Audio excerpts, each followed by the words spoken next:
क्या आपको नहीं लगता इंडिया में स्टॉक मार्केट का एक नया क्रेज बनते जा रहा है? हर कोई स्टॉक्स एंड म्यूचुअल फंड्स की बात कर रहा है, पर इसमें एक छोटी सी प्रॉब्लम है। ज़्यादातर नए इन्वेस्टर्स ये ज्ञान व्हाट्सएप यूनिवर्सिटी से ले रहे हैं, और व्हाट्सएप यूनिवर्सिटी का ज्ञान कितना हानिकारक होता है वो तो आप मुझसे बेहतर जानते हैं, वो भी तब जब बात खुद के कमाए में पैसे की हो। My self Akshat Garg, manager research choice, और हमारा ये मोटिव है कि जो भी इन्वेस्टर्स ये वीडियो देख रहे हैं हम उनको करेक्ट फंडामेंटल नॉलेज दे सके म्यूचुअल फंड से रिलेटेड। पिछले वीडियो में मैंने बताया था कि कौन से वो 5 फैक्टर्स हैं जिनको एनालाइज करके आप म्यूचुअल फंड सेलेक्ट कर सकते हैं। अगर आपसे वो वीडियो मिस हो चुका है तो इधर क्लिक करिए और उस वीडियो को देखिए। साथ ही साथ इस वीडियो में मैं 5 और ऐसे फैक्टर्स बताऊंगा जिसको देखने के बाद आप एक complete smart mutual fund investor बन जाएंगे। इमेजिन करिए, सालों की मेहनत के बाद फाइनली घर वालों ने गोवा ट्रिप के लिए हाँ कर दिया है। आपका एक्साइटमेंट डबल है बिकॉज आप फर्स्ट टाइम किसी फ्लाइट में बैठ रहे हैं, बट प्लेन में जाने के बाद आपको ये पता पड़ता है कि पायलट का भी ये फर्स्ट टाइम एक्सपीरियंस है किसी प्लेन को उड़ाने का। क्या रिएक्शन होगा आपका पता नहीं, मैं तो पक्का उस फ्लाइट से उतर जाता because of the obvious reason, lack of experience with the pilot. The same principle applies in mutual fund also.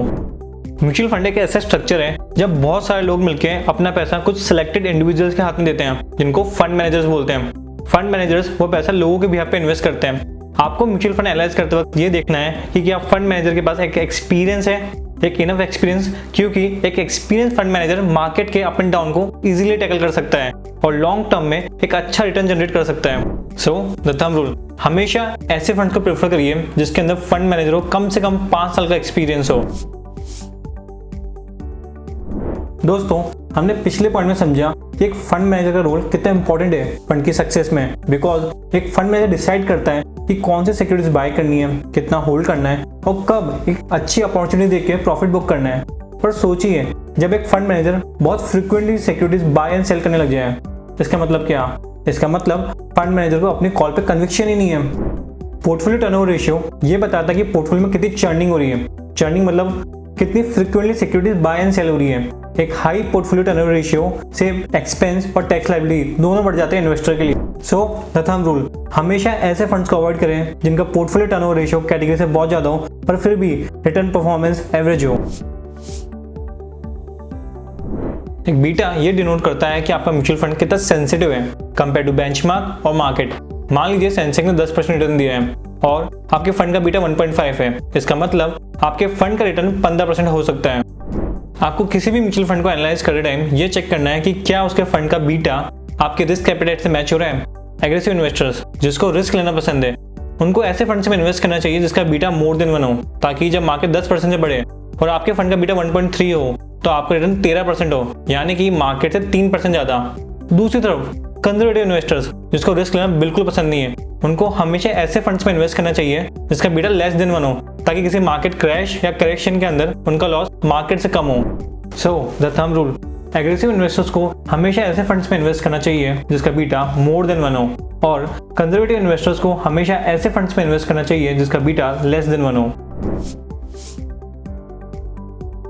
दोस्तों, आपके सामने 2 फंड है, फंड ए और फंड बी। फंड ए का रिटर्न 15% है और फंड बी का 12%। क्या लगता है आपको कौन से फंड ने बेटर परफॉर्म किया है?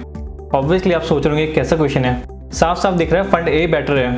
दोस्तों, ये एक गलत तरीका है किसी भी म्यूचुअल फंड को सिलेक्ट करने का, बिकॉज मैंने ऊपर दिए हुए क्वेश्चन में आपको ये तो बताया नहीं कि दोनों फंड की रिस्क कितनी है। दोस्तों, ऐसे केसेस में हम शार्प रेशियो का यूज कर सकते हैं। In simple term, Sharpe ratio means returns generated per unit of risk taken, यानी कि म्यूचुअल फंड ने कितना रिटर्न जनरेट किया है और उसके लिए कितने रिस्क लिए। शार्प रेशियो का फॉर्मूला होता है return of portfolio minus risk free rate upon standard deviation. Standard deviation यानी कि रिस्क। चलिए इसको एक एग्जांपल से समझते हैं। फंड ए का रिटर्न 15% है और उसका स्टैंडर्ड डेविएशन 10%। दूसरी तरफ फंड बी का रिटर्न 11% है और उसका standard deviation 5%। Risk free rate 4% है। दोनों का शार्प रेशियो आप देख सकते हैं, फंड ए का 1.1 है और फंड बी का 1.4 है। ये बता रहा है हमको कि फंड बी एक बेटर फंड है बिकॉज फंड बी कम रिस्क लेकर ज्यादा रिटर्न जनरेट कर रहा है compare to fund A. So the thumb rule, Sharpe ratio should be higher the better. दोस्तों, हमने अभी जो समझा कि शार्प रेशियो क्या होता है, जिसका फॉर्मूला होता है return of portfolio minus risk free rate upon standard deviation. Standard deviation यानी कि फंड का रिटर्न कितना ज्यादा डिविएट कर रहा है उसके एवरेज से, यानी कि एवरेज से अपवर्ड डेविएशन और डाउनवर्ड डेविएशन। पर दोस्तों प्रैक्टिकली सोचिए कि आपको इस बात से कोई प्रॉब्लम है जब फंड का रिटर्न एवरेज से ऊपर जाए।